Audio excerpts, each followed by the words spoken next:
Hi everyone, this is Bella from Stellar View, and today I would like to talk to you about the partial lunar eclipse full moon in Sagittarius at 15 degrees and 34 minutes on the 5th of June 2020. Now, this is an initiation of the eclipse season that is starting now. And this year we have 6 eclipses in the year. We normally only have around 4, sometimes more than that, but this is quite an unusual number. And during an eclipse, there is also a thinning of the veil between the worlds, is what the ancients believed, and that there's a portal that opens up for divine intervention. Now, the path of visibility for this eclipse is mainly much of Europe, Asia, Australia, Africa, southeast of South America, the Pacific, Atlantic, Indian Ocean, and Antarctica. Now, a lunar eclipse takes place when the Earth comes between the sun and moon. The Earth's shadow blocks some or all of the sun's light from reaching the moon. The penumbral occurs when the moon moves through the faint outer part of Earth's shadow. Now, before we get into this full moon eclipse, since the new moon in Gemini, you did much sifting of information.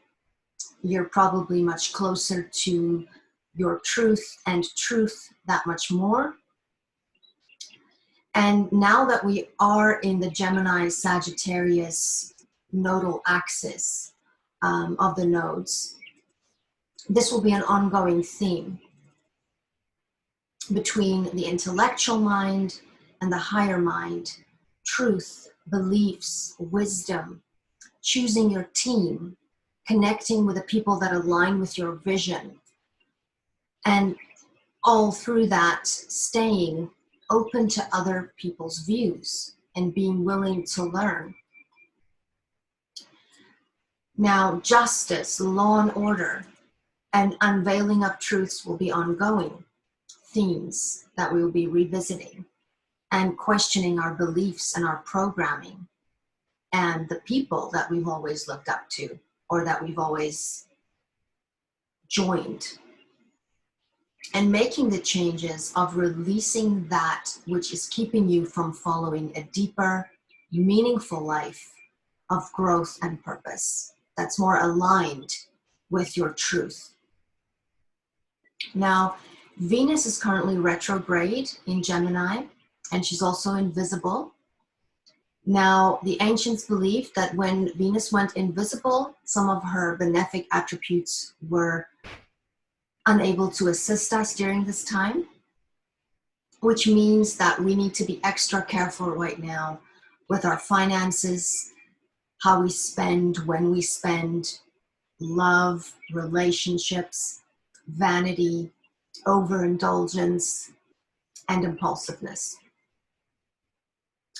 In ancient astrology, Venus is currently spending time with God, and when she reappears in her brilliance around mid-June, she comes back as a warrior. And this was especially a time when kings could be overthrown or lose their crown. Now, at this time, the eclipse we will be having will have ongoing effects for about 3 months collectively. Now, the sun is opposite the moon at 15 degrees, which could put a focus on home versus professional life. Also with Mercury now in emotional, home, family, security, protective-oriented Cancer. Now, emotional responses to information, conscious versus unconscious, the need to bring harmony between these opposites. There is more interaction with people at home and your immediate environment. During this time, it could be helpful to listen more and be willing to look at other people's views and understand other people's points while staying neutral and unattached. Learn to be more of an observer right now. There's a T-square, which in astrology is more of a frustrating kind of energy between Mars in Pisces, the Sun in Gemini, and the Moon in Sagittarius, all at 15 degrees. And this can cause emotional reactions, again, which will cause strife and arguments. So be careful not to be provoked, especially on social media, etc. And depending on where this eclipse will affect you in which area of your life. Now, at the end of this video, I will show for which signs, which houses will be affected, and you can have a little bit more of a deeper look into what areas of life you will be experiencing some of these energies. Now, this eclipse is also taking place on the fixed star of Antares, which has a similar energy to Mars and brings a tad of jealousy with it. So be very careful again with aggression, since you might feel like you're being attacked in some area, or maybe you're being the attacker, so try not to engage. Now, the moon is opposite Venus, and you might feel the urge to be more intimate with your partner, or maybe with meeting someone new or being more intimate with someone new. But be careful, because there's also square, of course, between Venus in Gemini and Mars in Pisces. And this can cause, this can cause a lot of sexual physical attraction, but that might not be a lasting energy. Now, if you already have strain in your love relationship, this eclipse can be a bit more challenging and bring more discord. So try to, again, listen to the other party, exercise more during this time to release any aggressive energy, and think before you speak. Now, since the last aspect the moon made was an opposition with Venus, it could bring some culmination of some relationships and some dealings with money owed or refunded, old relationships revisited, reviewing finances, reviewing relationships, maybe a second chance at something in these categories, reviewing your values, reassessing what's really important to you now versus to before, because of all this changing going on within you and around you. Okay. Now, these effects can be especially around the chart area of 5 to 21 degrees of Gemini in your chart. Now, Sun square Mars, you might feel as if you're being attacked by people, like I've mentioned before, as if they're trying to find flaws or they're challenging you in some way. So try not to react emotionally, as this is a time where we tend to take things more personally when Mercury is in the sign of Cancer. And be careful of conflicts with authority. Be careful of accidents, also in the home and with sharp objects. Now, Mars is in Pisces, and this can also bring up themes that we need to be aware of our immune system right now. So this is a good time to strengthen our immune system as well. Mars is in a loose conjunction with Neptune in Pisces, so you might still have some unclear feelings and thoughts. So you're kind of like in a boat without knowing which direction you're going. You're just floating around. So be sure before you act, really make sure of your facts and that you're not being taken for a ride. Now, with the T-square, with the sun opposite the moon, squaring Mars. This is the main aspect configuration of this lunar eclipse. And it's all unchangeable signs, emphasizing change, whether we like it or not, it's coming. It's out of our control. And since the moon is with the south node, we are being prompted to surrender to a higher power and trust that God will lead the way. Even though the sun in Gemini wants to figure it all out analytically, whilst the haze of Pisces is blinding. Now, to add to that, all the interrelationship and emotional reactions that can take place, let's take a look at what the number 15 represents in numerology and what it might activate as well. It prompts us towards significant changes that ultimately leads to a more divine path. It also represents that everything that goes on physically must pass through a spiritual test. Balance of the spiritual versus the natural.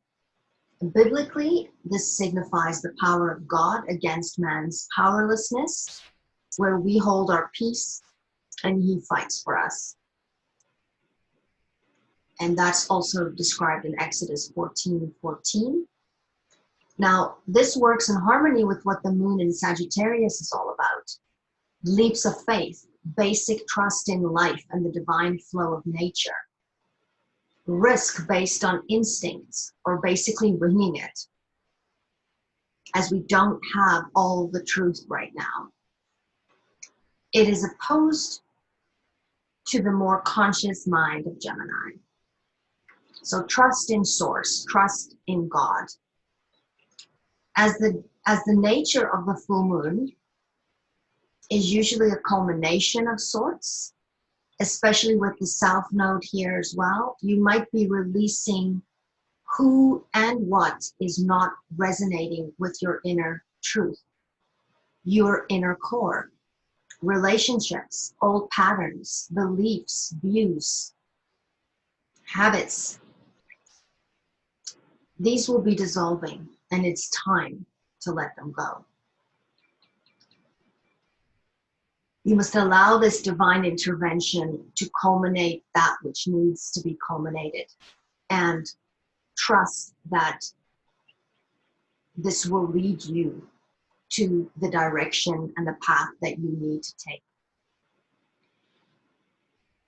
Now, the full moon is also in the nakshatra of Yayesta in Vedic astrology, which symbolizes an umbrella rising to overcome oppression. This could indicate much emotional attachment to certain views collectively and reacting in aggression. Dane Rudhyar's Sabian symbols for Sagittarius at 15 degrees is the groundhog looking for its shadow on Groundhog Day, and the keynote being the value of anticipating new turns of events and ascertaining future prospects, which again emphasizes the prompts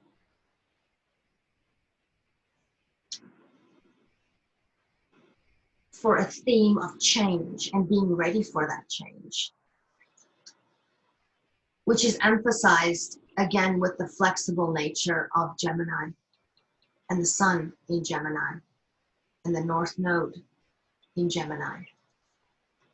Many of us will feel that we are at a crossroads by the end of this month as Mars moves into Aries as the warrior. Now, Mars rules Aries, and he will be there for the remainder of the year.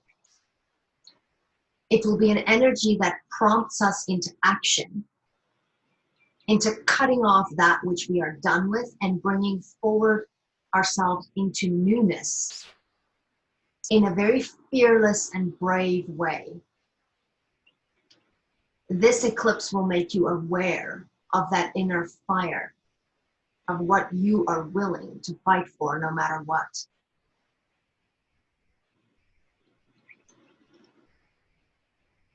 I will end with Elias Lonsdale's Inside Degrees of 15 Sagittarius. A tidal wave approaching. The momentum of collective events runs towards flood tide when there is a major transition from one whole cycle to another. The personal life stream runs into similar patterns. When you're getting ready to take off in a whole different direction, there is first a transition that is both immensely exciting and fantastically disturbing. You feel just about swept away by the oncoming changes, and just before they really get going, the tension, the pressure, and the strain can tear you apart. You want to go with it, yet you yearn for sanctuary. This keen ambivalence gets loaded with desire, anticipation, memory pictures, and utopian visions. This mix is volatile. Learn how to ride this wave is such a great endeavor that it in itself becomes what it is all about. The consummate opportunity to open wide, but stay substantially firm and concentrated. Mastery or bust. The infinite future or wipeout. A spine tingler all the way. And I'll leave you with that. Please be kind to one another and take care. Until next time.